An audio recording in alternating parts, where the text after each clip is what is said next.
So in today's video, I'm going to talk to you guys about baking your makeup. Baking your makeup is actually a technique that's been around for a really long time, but because now we have YouTube and makeup tutorials and Instagram and the internet, it has become a lot more popular amongst everybody. So I'm sure you've seen a lot of people doing the baking techniques, baking the concealer under the eye with the powder. Maybe you've tried it, maybe it didn't work out for you, maybe you didn't like it, maybe you've never even heard of it. So in today's video, I'm going to show you the easiest way to bake your makeup without overly baking it and ending up with really flaky, crusty, dry under eyes. So this video is going to be for the older ladies. Of course, the tips in this video can be applied to the younger girls as well, but when you get a little older, your skin changes, okay? You start getting little wrinkles under your eyes and the little crow's feet, and things that used to work for you years ago just don't work the same anymore. So just in case you're curious about what is baking, basically what it is, it's where you take a translucent powder and you apply a really nice amount to your skin, and you leave it on your skin for like 5 to 10 minutes. And why you're leaving it on is because it allows the heat from your face to set your concealer, foundation, whatever. It's supposed to leave you with a flawless, creaseless finish. But there are some techniques and some powders and some things that just don't work for everyone. Now, seeing as I am 31 years old, I am turning 32, I am not a young, youthful teenager anymore. So things that may work for the younger crowd just aren't working for me. So you gotta learn how to do your own thing and learn what works for you. So I'm gonna share with you how I bake my makeup, where exactly I place the powders, and what products that I use.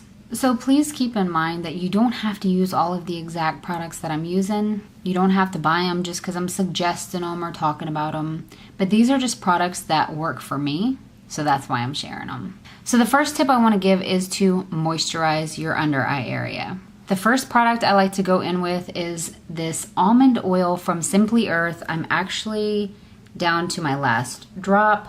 I actually like to apply this all over my skin, but this also works really well for an under eye moisturizer. It's also a really good makeup remover, which is why my bottle is pretty much empty, because I use it for so many things. So you definitely want to moisturize your under eyes, because if they're already dry and you're going to go in with baking, they're going to look even drier. So make sure you moisturize first. So first I used almond oil, and now I'm going in with my Clinique lotion. So I'm gonna do my foundation first, and then under eye concealer, and then do the baking.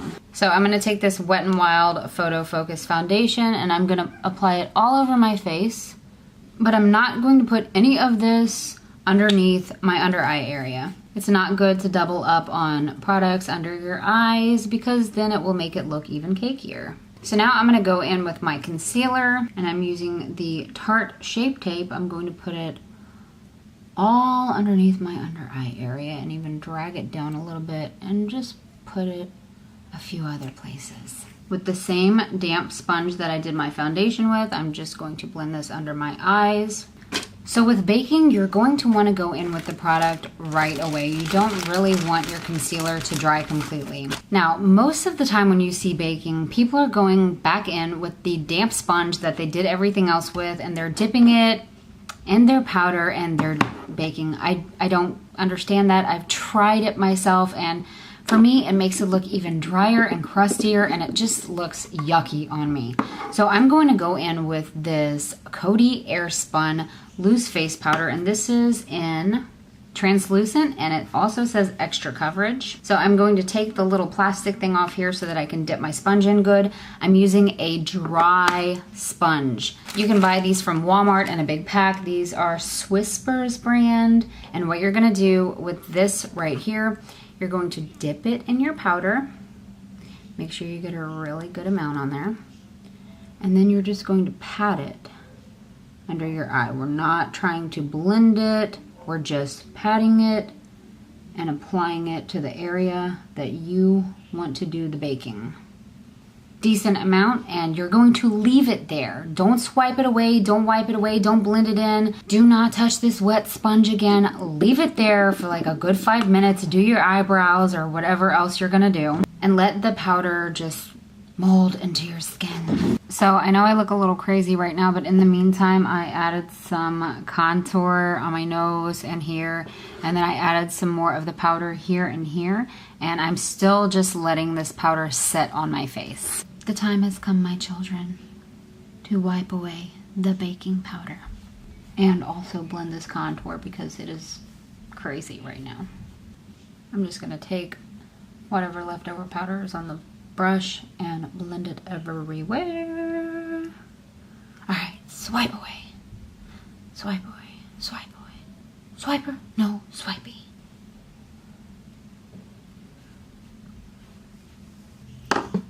And of course, I'm going to finish off this look with some Gerard Cosmetics Slay All Day Setting Spray and Coconut so that I can slay all day.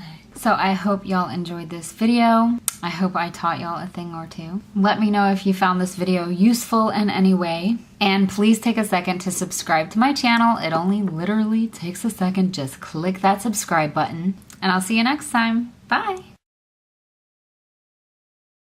Also, here's some tips that I want to share with you guys. If you're going to be baking your under eye, you can go ahead and do your liner or your eyeshadow. Like today, I used eyeshadow under my eye, but I would wait on the mascara because if you're going to be putting powder under there, it's going to get on your mascara. So then you're going to end up with little powdery white bottom lashes. Then you're either going to have to reapply or you're just going to have to figure out how to get it off. So do your baking before you do your mascara. Do your mascara afterwards. Don't use the damp sponge.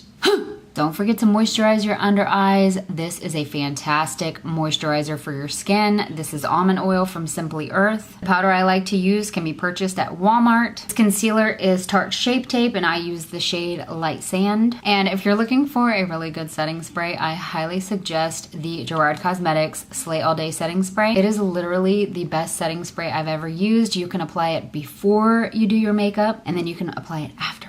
And it's just amazing and it makes everything just work together and melt together and blend together. If you have any problems with dry patches or creasing or cakiness, this stuff will be the solution to all of your problems.